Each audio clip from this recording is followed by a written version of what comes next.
Real estate agents love to talk about first-time home buyers, but what we seldom talk about is first-time home sellers. A lot of folks just don't understand the process of selecting an agent, putting your home on the market for sale, and then what happens afterwards. I strongly encourage you to speak to at least 2 other agents.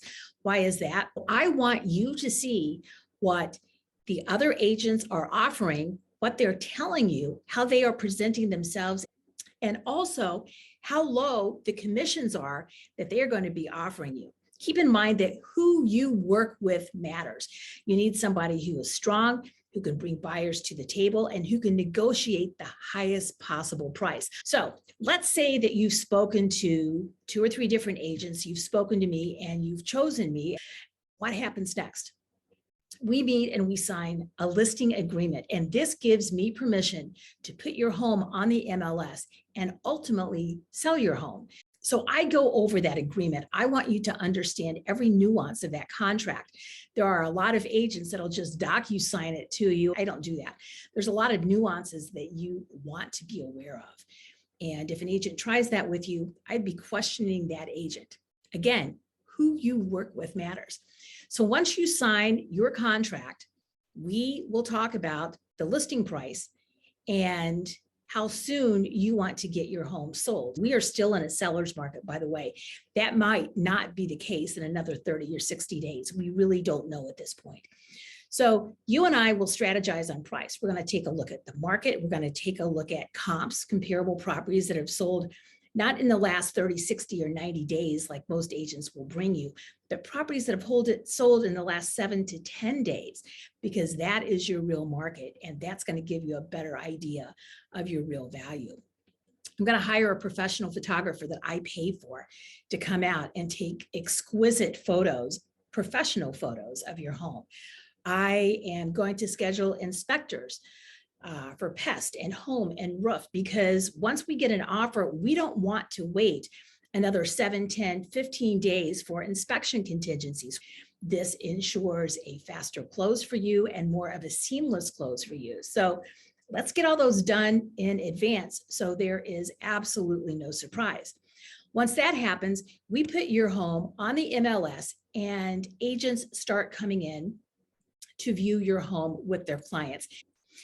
So we may or may not schedule open houses. I personally like open houses. I'm finding that sellers are a little bit more leery about opening their home up to the general public. They are concerned about theft and other issues. I understand that, but sometimes what I'll do is say, okay, I will be having a quote unquote open house on a certain day, certain time of the week, and then the agents will have to make appointments with me directly. And that gives me the opportunity to vet the agent and also the buyer so that I know who was in your home, and I'm going to be there in your home also.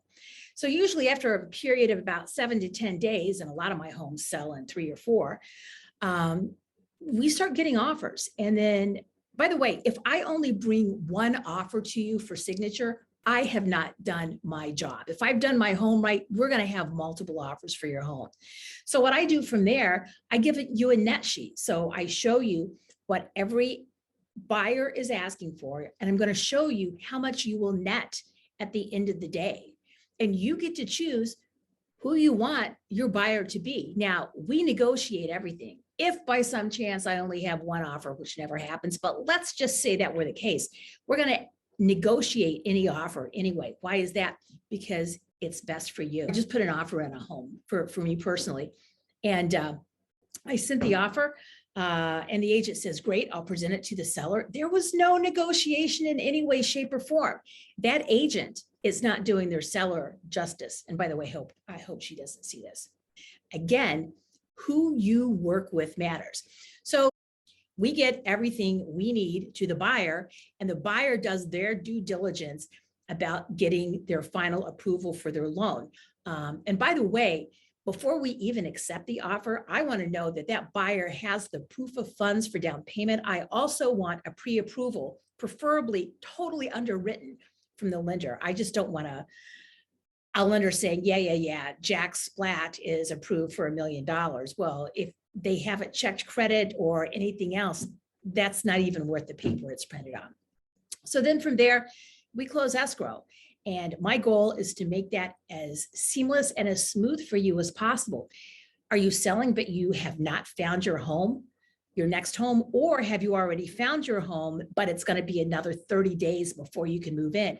Do not worry. It is my job to negotiate what we call a rent back agreement, allowing you to stay in your own home after close of escrow so that you have a smoother transition into your new home. And then you're all excited when we close escrow and you've received a sales price that you never in 100 years would have thought possible. And then you'll be so excited, you'll leave me yet another great review on Google. My sellers love me. And I think the reason for that is I love my sellers. I don't work with everyone. I work with people who are like-minded, who are serious about getting the job done, and who understand basic business ethics. I don't undercut my competition. I do not expect my competition to undercut me, although they do it all the time. My only goal is to make sure that you are receiving the highest possible price on the sale of your home and the highest possible price at the end of the day when you are closing escrow. I negotiate everything. I'm Cindi Hagley. I've been doing this for 17 years. I love selling real estate. I also train real estate agents all across the country. And I love it. And that's exactly why you want to choose me. I love what I do. You're going to love me too. Pick up the phone, call me.